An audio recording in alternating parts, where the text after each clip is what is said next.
नमस्कार, आप देख रहे हैं DN24 न्यूज डिजिटल मीडिया। मैं हूं आपका संवाददाता। दादरा पंचायत घर पर आज 26 जनवरी को 77वां गणतंत्र दिवस बड़े ही धूमधाम और देशभक्ति के माहौल में मनाया गया।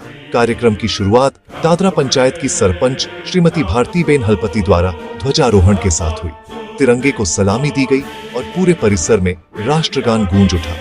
इस गरिमामय अवसर पर देमनी जिला पंचायत सदस्य श्रीमती अनीताबेन पटेल, दादरा पंचायत सदस्य विक्की भाई पटेल, विजय भाई रोहित, संगीताबेन मागेला, कंचनबेन पटेल, अमिताबेन हलपति, मनीषाबेन प्रजापति तथा देमनी पंचायत सदस्य अमृत भाई पटेल, सरिताबेन पटेल, धर्मिष्ठाबेन पटेल, अनिशाबेन पटेल, भानुबेन पटेल, जयंती भाई पटेल, साथ ही प्राथमिक शाला के प्रिंसिपल, शिक्षक गण, विद्यार्थी एवं बड़ी संख्या में ग्रामवासी उपस्थित रहे। कार्यक्रम के दौरान विद्यार्थियों ने देशभक्ति पर शानदार नृत्य और प्रेरणादायक भाषण प्रस्तुत किए, जिससे पूरा माहौल राष्ट्र प्रेम से सराबोर हो गया। इसी दिन मेरा गांव मेरी धरोहर ग्राम सभा का भी आयोजन किया गया, जिसमें गांव की संस्कृति और विरासत पर चर्चा की गई। प्रतिभाशाली विद्यार्थियों को दादरा पंचायत सरपंच श्रीमती भारतीबेन हलपति एवं देमनी पंचायत सदस्य श्री अमृत भाई पटेल के हाथों नकद पुरस्कार देकर सम्मानित किया गया। देशभक्ति के नारों और तिरंगे की शान में गूंजते जयघोष के साथ दादरा पंचायत में 77वें गणतंत्र दिवस का यह आयोजन ऐतिहासिक और यादगार बन गया। ऐसी ही ताज़ा और भरोसेमंद खबरों के लिए हमारे channel DN24 news digital media को सब्सक्राइब करें और हमें फेसबुक, इंस्टाग्राम, यूट्यूब और एक्स, ट्विटर पर फॉलो करना न भूलें। माता की, भारत माता की, वंदे वंदे। આજના પાવન અવસર પર હું તમામ પંચાયતના ચૂંટાયેલા બધા જ મારા મિત્રોને ખૂબ ખૂબ અભિનંદન કરું છું અને દાદરા ગામથી પધારેલા તમામ વડીલો, ભાઈ બહેનો બધાને શુભકામના આપું છું અને મારા શાળાના બાળકો તથા શિક્ષિકા બહેનો, શિક્ષક ભાઈઓ, મીડિયાવાલા ભાઈ અને બધા જ અહીં જે બી છે એમને બધાને આજે 26મી જાન્યુઆરી નિમિત્તે હું બધાને શુભકામના આપું છું। આજના દિવસે 1950માં જે બાબા સાહેબ આંબેડકરે સંવિધાનને અમલમાં મૂકવામાં આવ્યા હતા તે સમયથી આપણે સાથે બધા જ મળીને આપણાને દેશ માટે જે પણ બાબા સાહેબે સંવિધાનના અમલમાં મૂકવામાં આવ્યો હતો ત્યાર પછીથી બધા જ દેશના જે બી જાતિ છે, આદિવાસી ભાઈ બહેન હોય કે બધા જ એમને કેવી રીતે દેશમાં રહેવાનું, કેવી રીતે એમને એમનો હક મળે એના માટે બાબા સાહેબ આંબેડકરે જે સંવિધાનને અમલમાં મૂકવામાં આવેલો હતો તેના પર આપણાને બધાને જ ખૂબ ખૂબ ગર્વ છે। આજના દિવસે જે પણ દેશના આપણા શહીદો જેમનું બલિદાન થયું હતું એવા બલિદાનીઓને હું કોટી કોટી નમન કરું છું અને આજ પછી દાદરા ગામના જે પણ કામો છે એ બધા જ કામ આપણે સાથે મળીને કરવાના છે। જેમ કે દાદરા અને દેમણીના 33 રસ્તાઓ પાસ થયા છે। એ 33 રસ્તા જાન્યુઆરી બાદ બનાવવામાં આવશે અને દાદરા ગામના બધા જ ભાઈઓ બહેનોને હું એક વાત કહું છું કે જ્યારે પણ રસ્તા બનાવવામાં આવે ત્યારે તમારે બધાએ ગામ વતી દાદરા પંચાયતને અને સેલ્વસથી જે પણ રસ્તા બનાવવા માટે કોન્ટ્રાક્ટર આવે એમને સપોર્ટ કરવાનો રહેશે, કારણ કે તમે બધા સપોર્ટ કરશે તો અમે દાદરા ગામના રસ્તા પૂર્ણ કરશું। અને દાદરા ગામના રસ્તા તો બનવાના જ છે, એની સાથે ગટર પણ બનવાની છે। ગટર બને ત્યારે પણ બધાએ અમારો સાથ આપવાનો છે અને ગામમાં તમને ખબર છે કે કચરો બહુ છે હજુ પણ, જ્યારે પણ નીકળે ત્યારે રસ્તામાં લોકો સમજતા જ નથી કે કચરો કેમ નાખવાનો। સ્વચ્છતા આપણે જાણી જોઈને કરીએ છીએ, લોકોને આટલું સમજાવવા છતાં પણ કચરો રસ્તામાં ફેંકે છે। તો આપણે બધા સાથે મળીને અમારી ટીમ આ જાન્યુઆરી મહિનો પૂરો થાય પછી અમારી ટીમ બહાર નીકળશે દાદરા પંચાયતની, હરેક વોર્ડમાં જશે દાદરા અને દેમણીમાં। ત્યારે દાદરા ગામના જે પણ સભ્યો ચૂંટાયેલા છે એ અમારી સાથે રહેશે અને ગામ પણ સાથે રહેશે। તો ગામ સપોર્ટ કરશે સ્વચ્છતા અભિયાનમાં, તો અમે સાથે મળીને ગામ પણ સાફ કરવાના છે, તો એમાં પણ તમારો અમને સાથ જોઈશે. ત્યારબાદ જે પણ કામ હશે નાના મોટા, પાણીની તકલીફ હશે, લાઇટની તકલીફ છે, એ પણ અમે નક્કી કરી દીધી છે કે લાઇટો કેવી રીતે ગામમાં મૂકવાની છે અને રસ્તા પણ કેવી રીતે બનવાના છે એ પણ તમને ખબર જ છે. આ બધા જ કામ હવે પછી દાદરા પંચાયતમાં થવાના છે, તો બધા ભાઈ બહેનોને નમ્ર વિનંતી છે કે તમે અમને સાથ સહકાર આપજો અને અમે કામ કરીશું. આ બદલ હું તમને ખૂબ ખૂબ આજે 26મી જાન્યુઆરીના દિવસે બધાને ખૂબ ખૂબ શુભકામના આપું છું. અભિનંદન, ખૂબ ખૂબ ધન્યવાદ. જય હિન્દ, જય ભારત. આજે 26 જાન્યુઆરી 77મો ગણતંત્ર દિવસ ખૂબ જ ખુશીનો દિવસ છે. આજે અહીં ઉપસ્થિત અમારા મુખ્ય મહેમાન દાદરા ગામના સરપંચ તેમજ મારા સાથી પંચાયતના તમામ ચૂંટાયેલા સભ્યશ્રી તેમજ દાદરા તથા દેમણી ગામથી પધારેલા મારા ગામના બધા વડીલો તેમજ અમારે પ્રાથમિક સ્કૂલથી તમામ પધારેલા વિદ્યાર્થી તેમજ પ્રિન્સિપલ તેમજ આવેલા શિક્ષકગણો, હું સૌનો આજે દાદરા પંચાયત વતી આપનો ખૂબ ખૂબ આભાર બી વ્યક્ત કરું અને આપને અમે દાદરા પંચાયતમાં આવકારીએ છીએ. અમારી સરપંચશ્રીએ બધું તમને કીધું જ છે કે આવતા દિવસોમાં આપણે દાદરા પંચાયતમાં ઘણા બધા પ્રોજેક્ટો પાસ થયા છે. અમારા સરપંચ જે નવા બન્યા છે દાદરા અને દેમણી બંનેમાં, એમણે ખૂબ જ સરસ 2 મહિનામાં કામ કર્યું છે અને અધિકારીઓ જોડે વાત કરીને દાદરામાં 33 જેટલા રોડો, જે કોન્ક્રીટ રોડો પાસ કરવામાં આવ્યા છે. હવે આપણે ગામની બધાની જવાબદારી બને કે જે ઉપરથી જે માપ આવેલું છે તે માપ અનુસાર ગામને સુવિધા મળે. સોલરની લાઇટો પણ આપણે ગામમાં લાગવાની છે થોડા દિવસોમાં. ખૂબ સરસ કામ થવાનું છે, તો બધાએ આપણે દાદરાને ખૂબસૂરત બનાવવા માટે બધાનો સહયોગ જોઈશે. જય હિન્દ, જય ભારત, જય દાદરાનગર હવેલી. 77માં ગણતંત્ર દિવસ પર આપ સૌને હું હાર્દિક શુભકામનાઓ આપું છું. આજે આ શુભ અવસર પર સરકારશ્રીના નિર્દેશ મુજબ મેરા ગાંવ મેરા ધરોહર બાબતે ગ્રામ સભા રાખવા માટે નિર્દેશ આપવામાં આવેલ છે.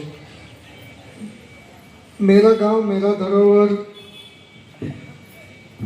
જે કાર્યક્રમ છે સરકારશ્રીનો, જેમાં સરકારશ્રીએ એક વેબસાઇટ ડેવલપ કરી છે મેરા ગાંવ મેરા ધરોહર. તેના પર આપણી જે ગામની રૂપરેખા છે, સાંસ્કૃતિક રૂપરેખા છે, તેના વિશે માહિતી ઉપલબ્ધ કરાવવાની છે અને એ માહિતી આપણા ઓલ ઇન્ડિયા લેવલ પર આપણી ગામની સંસ્કૃતિ છે તે લોકોને માહિતગાર કરવા માટે આ સુવિધા ઉપલબ્ધ કરવામાં આવેલ છે.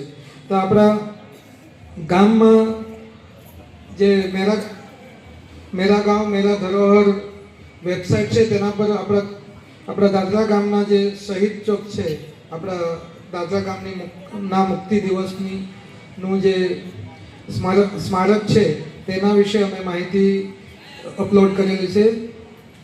એના સિવાય આપણા ગામના જે મંદિરો છે, મહાદેવ મંદિર છે, રામ મંદિર છે, જલારામ મંદિર, ભવાની માતા મંદિર, જૈન મંદિર, એની માહિતી પણ અમે વેબસાઇટ પર અપલોડ કરવાના છે. તેમજ આપણા દાદરા ગામમાં જે દર વર્ષે હોળી પર મેળો થતો છે તેના વિશે પણ માહિતી અમે અપલોડ કરવાના છે. એના સિવાય આપણા ગામના જે લોકગીત, લોકનૃત્ય તથા વાજિંત્ર વિશે પણ માહિતી અપલોડ કરવાની છે. તો આ બાબતે હું ગામના જે વડીલો આજની સભામાં હાજર છે એ લોકોને રિક્વેસ્ટ કરું કે આપ પાસે ગામની સાંસ્કૃતિક રૂપરેખા બાબતે કોઈ માહિતી હોય તો તે પંચાયત પર આપી જાય, જેથી કરીને અમે આ વેબસાઇટ પર એ માહિતી ઉપલબ્ધ કરી શકીએ. શિક્ષકો, વડીલો અને મારા વહાલા મિત્રો, આજે આપણે સૌ અહીં 77મા ગણતંત્ર દિવસની ઉજવણી કરવા માટે ઉપસ્થિત થયા છે. તો આપ સૌને ગણતંત્ર દિવસની હાર્દિક શુભકામનાઓ. આજના આ દિવસ માટે આપણે સૌ માત્ર એક કાર્યક્રમ માટે નથી ભેગા થયા. આજે આપણે અહીં ભારતના આત્માને નમન કરવા માટે ભેગા થયા છીએ. 26મી જાન્યુઆરી આ તારીખ માત્ર કેલેન્ડરની તારીખ નથી. આ એ દિવસ છે જ્યારે ભારતે દુનિયાને કહ્યું, હું હવે માત્ર આઝાદ નથી, હું હવે પ્રજાસત્તાક ભારત છું. મિત્રો, 26મી જાન્યુઆરી 1950ના રોજ આપનું સંવિધાન અમલમાં આવ્યું. એ સંવિધાન એ માત્ર કાગળનો ગ્રંથ નથી, એ કરોડો ભારતીયોના સ્વપ્નનું પ્રતિબિંબ છે. જ્યારે આજે આપણે ખુલ્લે આસમાન બોલી શકીએ છીએ, ભણી શકીએ છીએ અને સ્વપ્ન જોઈ શકીએ છીએ, ત્યારે યાદ રાખજો, આઝાદીની આ હવા પાછળ લાખો શહીદોના લોહીની સુગંધ છે. ભગતસિંહ ફાંસીના ફંદા તરફ હસતા ગયા, સુખદેવે દેશ માટે હસીને જીવ આપ્યો, રાજગુરુએ ગોળી ચલાવી નહીં પણ ભારતના ભવિષ્યને જાગૃત કર્યું. મિત્રો, જ્યારે તિરંગો લહેરાય છે ત્યારે માત્ર રંગો નથી લહેરાતા. કેસરી રંગ આપણને બલિદાન શીખવે છે, સફેદ રંગ આપણને શાંતિ અને સત્ય શીખવે છે, લીલો રંગ આપણને આશા અને વિકાસ શીખવે છે, અને અશોક ચક્ર કહે છે કે વૃક્ષો નહીં, આગળ વધતા રહેજો. આજે દેશ આપણાથી એક પ્રશ્ન પૂછે છે, શું આપણે સાચા અર્થમાં સારા નાગરિક છીએ? દેશને માત્ર સૈનિક જ નથી બચાવતા, દેશને શિક્ષક, વિદ્યાર્થી, ખેડૂત અને મજૂર વર્ગ પણ બચાવે છે. મિત્રો, જ્યારે આજ એક વિદ્યાર્થી ઈમાનદારીથી ભણે, એક યુવાન દેશ માટે કામ કરે અને એક નાગરિક દેશના કાયદાનું માન રાખે, તો ભારતને કોઈ હરાવી શકશે નહીં. ચાલો આજે આ પવિત્ર દિવસે આપણે સૌ પ્રતિજ્ઞા લઈએ, અમે ભ્રષ્ટાચાર નહીં કરીએ, અમે નફરત નહીં ફેલાવીએ, અમે ભારતને તોડનારી કોઈ વિચારધારાને જગ્યા નહીં આપીએ. કારણ કે આ ભારત માત્ર જમીનનો ટુકડો નથી, આ ભારત આપનું ગૌરવ છે, આપનું અસ્તિત્વ છે અને આપનું સ્વાભિમાન છે. અંતમાં એટલું જ કહું છું, જો દિલમાં દેશ હશે તો જીવનમાં હંમેશા પ્રકાશ રહેશે. મારો ભારત મહાન હતો, મહાન છે અને મહાન રહેશે. જય હિન્દ, જય ભારત. आचार्य श्री आदरणीय शिक्षकगण एवं मेरे प्रिय साथियों, आप सभी को गणतंत्र दिवस की हार्दिक शुभकामनाएं।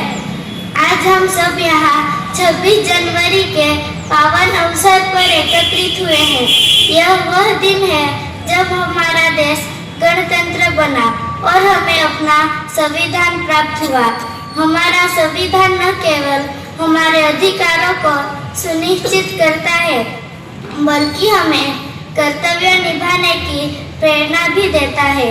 गणतंत्र दिवस हमें याद दिलाता है कि स्वतंत्रता केवल एक उपहार नहीं, बल्कि अनगिनत वीरों के त्याग का परिणाम है। उन्होंने अपनी प्राणों की आहुति देकर हमें स्वतंत्रता और सम्मान से जीने का अवसर दिया। आज हम सबका कर्तव्य है कि उनके सपनों का भारत बनाने में अपना योगदान दें। हम सबको मिलकर यह संकल्प लेना चाहिए कि स्वच्छ, शिक्षित, सुरक्षित और प्रगति की राह पर आगे बढ़ाने में अपना योगदान दें। अंत में मैं आप सभी को धन्यवाद देती हूँ कि आपने मुझे अपने विचार साझा करने का अवसर दिया। जय हिंद, जय भारत. Thank you. તે બદલ તેમનો આભાર.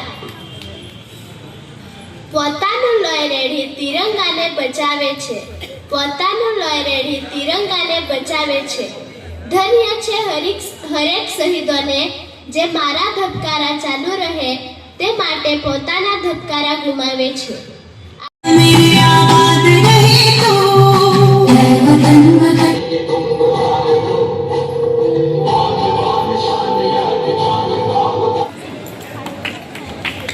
તાળીઓથી માન આપીએ.